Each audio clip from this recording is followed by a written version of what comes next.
Autonomia, Vicenza non dimentica. La corsa per le elezioni politiche, superata l'ultima curva, in questa settimana entra nel rettilineo finale che porterà al traguardo del 25 settembre. Ancora un mese e il 22 ottobre saranno 5 anni esatti dal referendum in cui il Veneto lanciò un sì forte e chiaro all'autonomia.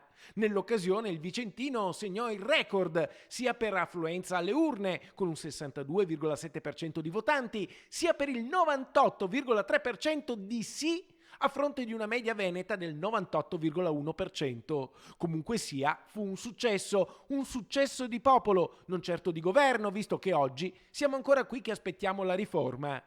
Ora, alla vigilia delle elezioni, il sindaco di Vicenza, Francesco Rucco, lancia un messaggio ai futuri parlamentari, al governo che nascerà.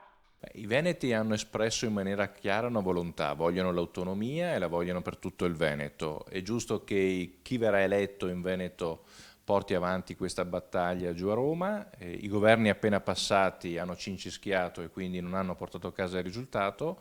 Con un governo stabile si può ottenere questo provvedimento e quindi auspichiamo che il prossimo governo possa dare risposte concrete in termini di autonomia. Oggi l'autonomia è una battaglia che non ha colori politici, è una conquista dei Veneti per i Veneti, ma il sindaco di Vicenza, Francesco Rucco, auspica un'altra riforma che passa da una modifica costituzionale, il presidenzialismo.